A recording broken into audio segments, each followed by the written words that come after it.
Here we have a Dell. And no, I'm not talking about the singer, although she do look good, am I right, people? No, it's a Dell Inspiron. Take it in. Yeah, I'll just wait a second, take it in, while I think about what to say next. Okay.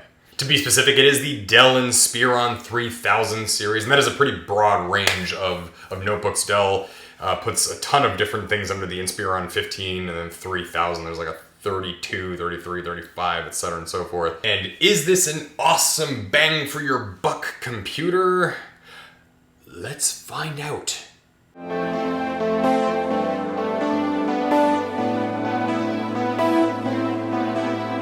It has the Intel i5 processor, new 10th generation. It has 256 gig solid state drive along with it, UHD graphics, 15.6 inch full high definition screen, non-touch, and 8 gigs of DDR4 RAM.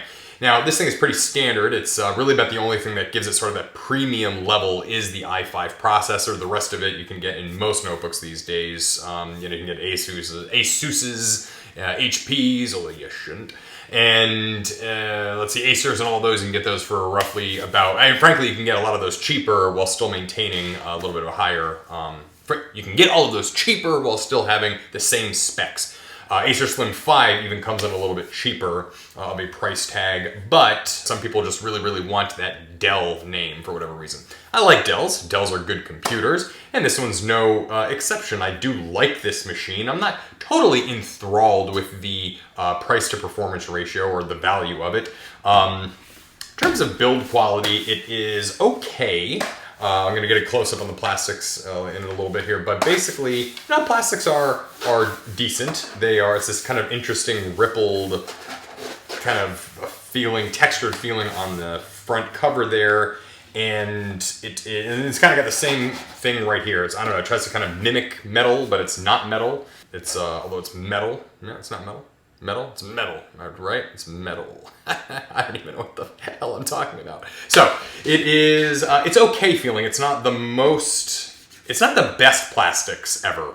I kind of wished it felt a little bit better, but it's not, it can still take a beating. I feel like you could probably, if you were a student, could take it from like a backpack, throw it into from your dorm to your backpack and hit it, smash it over people's heads, skateboarders, whatever. If you're working from home and you need to go from home to office, you could definitely, it could take a little bit of abuse. Like, I don't think it's gonna fall apart by sneezing at it. And as far as the touchpad is concerned, again, it is big, which I love, and it is responsive. It's fairly accurate, and it's not gonna like mix up clicks and that kind of thing. And the clicks feel like pretty good all in all. They feel better on an Apple, although an Apple's they don't click anything, it's just got haptic springs in it, but it feels good. It's a good touchpad. Not the best touchpad, not a great touchpad, it's a good touchpad.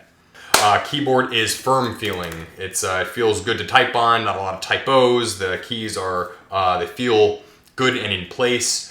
And has, of course, the numpad on the right side, full-size numpad on the right side for those who are doing Excel spreadsheets, accounting work, that kind of stuff. It also doesn't have a backlight on the keyboard on this particular model, though the other Inspiron laptops do. So that is an optional extra add-on. This one just didn't happen to have it. Webcam quality on it is adequate. I'll go ahead and put what the webcam footage looks like here. Now, here, right now. Now. This is a test of the webcam. This is the quality that you can expect from using the webcam. It is decent. All in all, it's a really good notebook. It's a good little productivity machine. It will do just fine for people looking for slightly more premium, premium's not quite the right word, slightly faster, more robust computer. Something that's within a little bit of extra horsepower.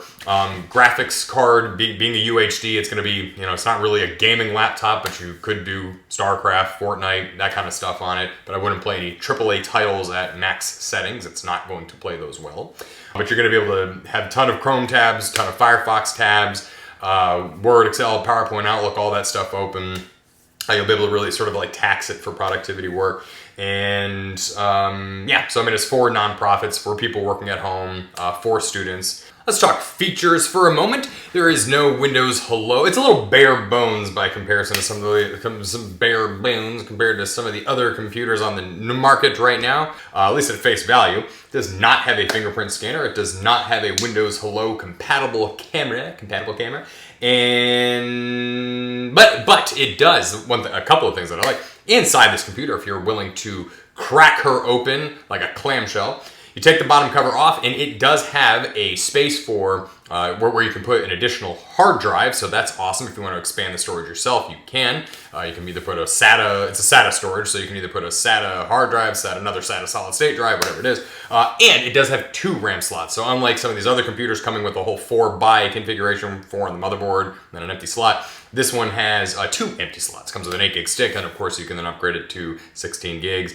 And you can even do a little 32 gig action in this one too. Battery life. You can expect to get somewhere, a little disappointing on the battery life. You can get somewhere in probably practically using probably about 5-hour range if you're just using for internet, normal screen brightness, this kind of stuff. Probably expect to get around the 5-ish hour range. The i5 processor is really efficient, but it's not the biggest battery. It's kind of small. The thing is this computer is not, by comparison, it's sort of on the same level of the Acer Slim 5 in terms of its profile and stuff too. It's not the thinnest, lightest, or smallest 15-inch computer in the world, but it is fine for traveling if you had to, if you're swinging through an airport or you're a student or something like that. But it's not a laptop per se. It is just sort of like a good tabletop laptop. If you want a 15-inch that's really super portable, you probably want to look at either the Asus VivoBook or maybe even a 16-inch MacBook Pro if you want to get into that price tier.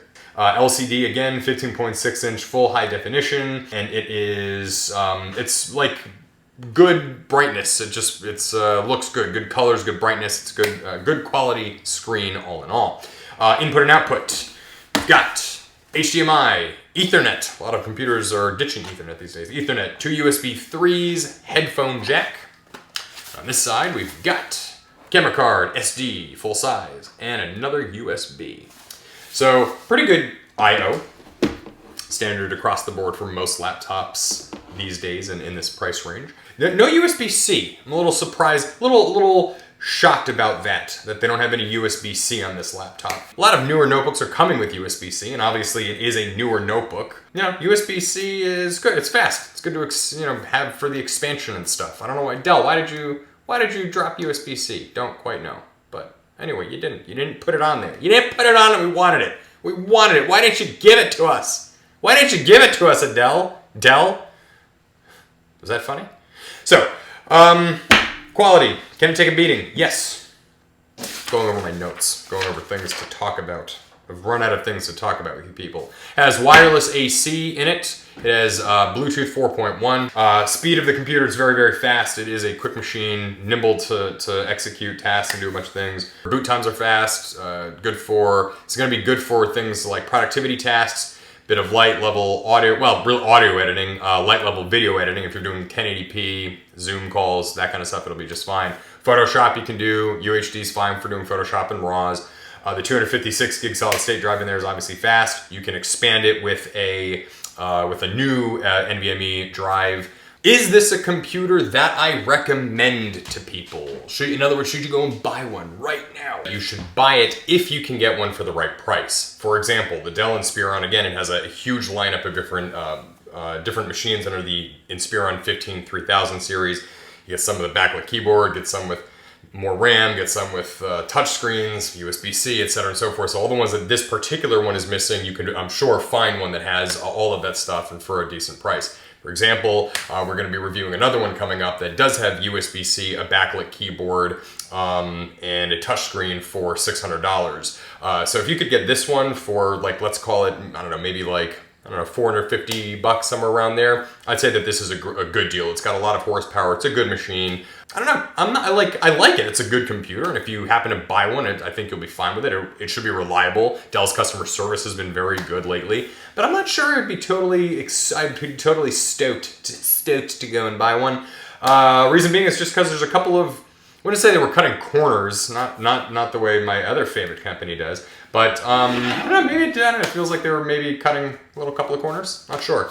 You know, it's gonna be a good machine. You should have put USB-C on there. VivoBooks, you can get better bang for your buck out of a VivoBook. But if you like Dell, if you want the Dell brand, and you want a notebook that'll sing lullabies to you, this is going to be a good computer, I think, and should be a reliable, good machine. Thank you for watching. Please like and subscribe.